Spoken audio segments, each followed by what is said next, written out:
Only God's work that brought us together and brought them here safely today. So Miss Snowden is going to come forward and talk about her granddaddy. So Miss Snowden. Y'all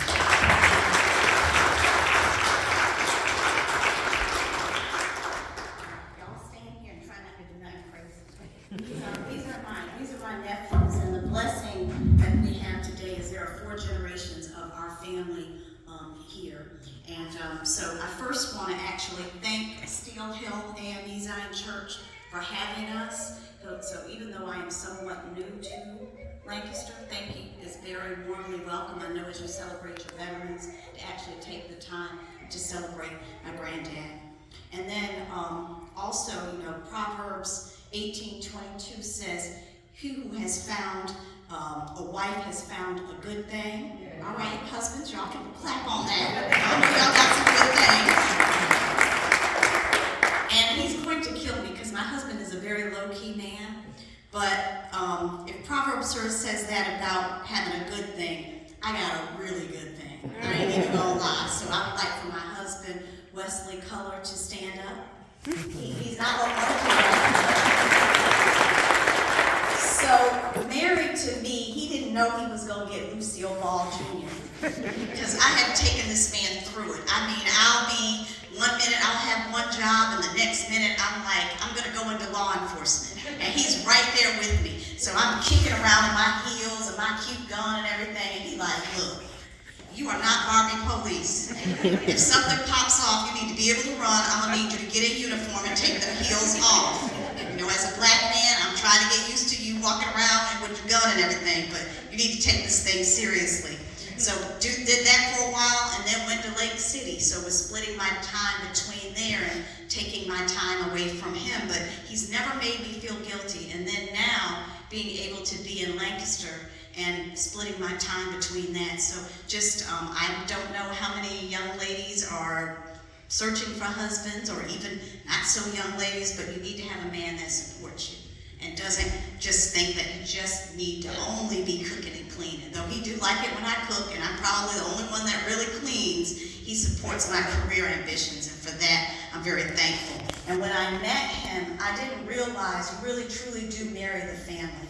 And so I am very honored to speak about Granddad Elmore Archie Bellamy. But before I actually do that, I also need to acknowledge my mother-in-law, because a lot of people have issues with mother-in-laws that are too bossy and all this and all of that. But my mother-in-law is one of the greatest women that I have ever known. She is such a woman of dignity, and I know my husband loves his mama dearly. The only thing that she really gets me with is she can cook way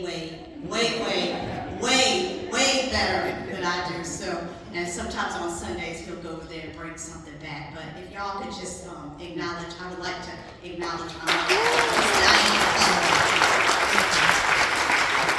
And then my sister-in-law, Samora, is here, and these are my nephews, Kingston and Cameron, and they are our family's hearts. And so I'd like to acknowledge our family. And then before I get started, Pastor Fight, you might have a career at this. You're doing, your first day, what a blessing for us to be here. I think you almost had Samora jumping out of her seat. And we don't do that at new churches that we come to as visitors. But thank you, that was a wonderful, wonderful message.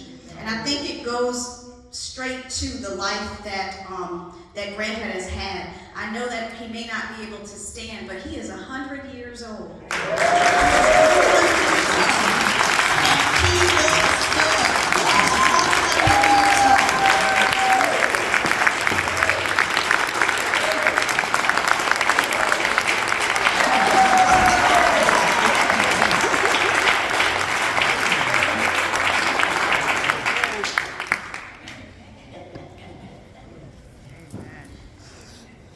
So the Bible speaks of letting your light shine before others so that they may see your good works and give you glory to your Father who is in heaven. And one of the reasons why he has lived so long is he has lived that edict. Elmore Archie Bellamy was born in September of 1923. And the very week that he was born, he lost his biological father. There are a lot of people that would have made excuses about that. Not him, but back then his mom actually moved in. Imagine giving birth to your child, being so excited in that same week, losing your husband. So she went to live with her parents and took him there. He is from Longs, South Carolina. And so growing up in his grandparents' home was a peaceful and loving experience for him. They were God-fearing people with strong values and moral and kind. They reared Granddad to value a life lived with dignity, pride, honesty, and integrity. He had a professor in the family that really taught him the value of education. So he was very determined to finish up his high school diploma. Back then, that was almost like getting a college degree. So World War II was underway, and the tension was felt in even the smallest of communities. And he decided to continue on and stay in school and serve in the church, Chesterfield Missionary Baptist Church. He's been a lifelong member there.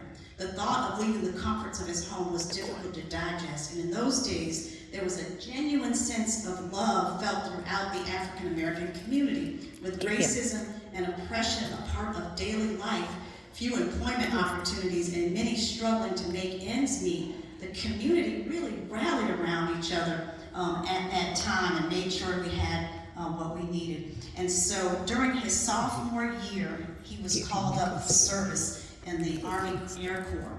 And on Monday, October 4th of 1943, say 1943, that was a long time ago, Elmore arrived at Fort Jackson, South Carolina to serve his country.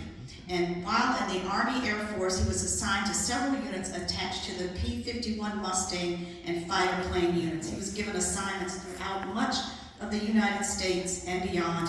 Even though he was just a teenager, Elmore performed his duties like a responsible adult. He also worked as a mail clerk, and most memorably, the position as an ammunition technician.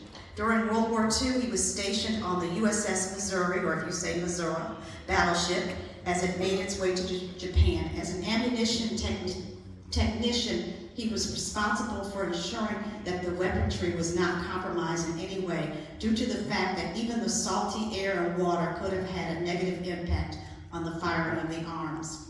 Elmore's unit was dug in a few miles from Mount Suribachi at 2 a.m. on Monday, February 19, 1945, when the U.S. began its attack on Iwo Jima. That was both a thrilling and horrifying time, as night after night, the powerful bomber 29s, B-29s lit up the sky, and our troops took control to Iwo Jima. Then on the 35th day of the battle, 6 United States Marines raised the American flag on Mount Suribachi, Japan, signifying that Americans were victorious. President Roosevelt himself ordered that every man in Elmore's unit receive an award of special recognition for their hard work and diligence. Elmore doesn't want to glamorize the war. However, there was heroism, but there are also memories that he has carried around with him for decades of his fellow servicemen's injuries and the senseless loss of young life. He made it to the rank of private first class with a basic pay of approximately $66 per month. His senior officers saw his leadership potential and often placed him in leadership positions. In the military, he was signed to the Army Air Force in Utah, Camp Gordon, Fort Gordon, Army Air Force 116th Training Group, Jefferson's Barracks in Missouri, and Fort Jackson. He, like some other African-American service members, were awarded awards, but never received them. He just got his awards this year, this September. So he, on December the 7th, 1941, and December 31st of 1946, the Meritorious Service Award for his outstanding achievements in the United States and the Asia Pacific Campaign Medal, which was awarded to all members of the United States Army. Upon returning home from the military, he went back to high school, obtained his high school diploma, and continued his education at the South Carolina State College Extension Program in Orangeburg, South Carolina. So unfortunately, his mother and stepfather fell ill, and he did the right thing. He discontinued his schooling to care for them. But he has, in the community, he has served as a leader of Boy Scouts. He continued to serve his church, has served as a deacon, and he just has carried the Lord into his heart. And so I just think that he is a prime example that if you take care of God's people, God will take care of you. And again, thank you all so much. We're so honored that you took the time to actually allow us to recognize our granddad. Thank you.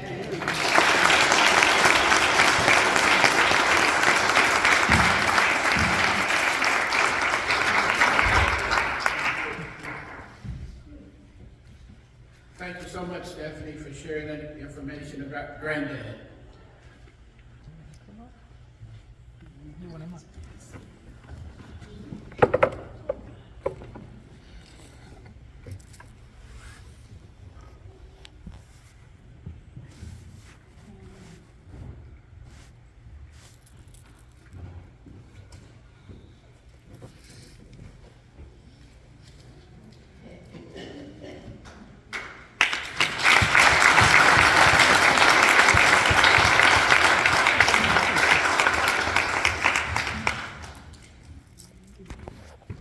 So, Mr. Bellamy, we are blessed to have you here today. Do you have any words you would like to share with us today? Well, thanks to the Lord for such a great privilege, and I'm really shocked. Someone has peeked in around the corner and followed some of my life traits. I thank the Lord for you. Thank the Lord for all of you who have been here today, and the Reverend did an excellent job. Very, very good. Well, we are near coast, Myrtle Beach, near Myrtle Beach, Chesterfield Missionary Baptist Church, and it's been here populated now for people from other areas that are coming down to Myrtle Beach, Cherry Grove, and in fact, I live about 18 miles from Myrtle, from the city of Myrtle Beach. But I wish to announce and say that I really appreciate the sermon that came from today. And as I sat there, it slipped up on me. I didn't know all this was coming up.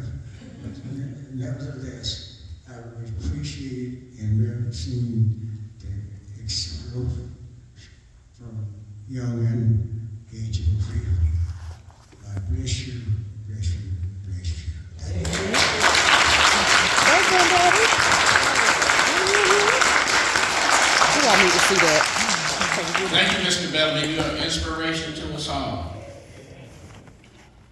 We would like to give you a small token of our appreciation, give you this certificate of appreciation to Mr. Elmore Archie Bellamy on this Veterans Day recognition, November 12, 2003, on behalf of the Steel Hill Church family, Reverend Dr. Jared Fight, Pastor.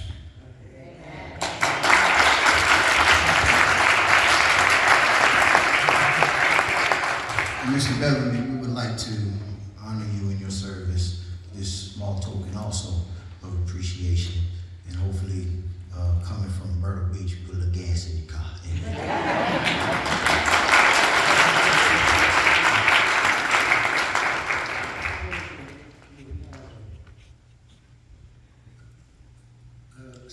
Some transportation take me to the hospital because it's giving me a shock all over. I didn't know what was happening, Mom. Listen.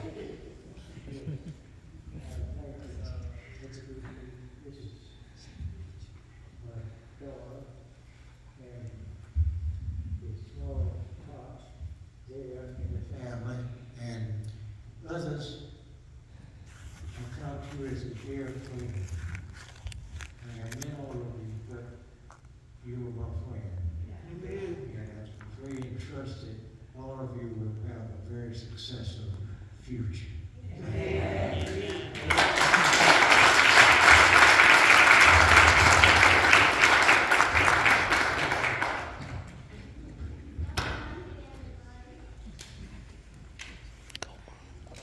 Too late. Go. Worry about the shoe. 100 years old, that's a blessing. Amen.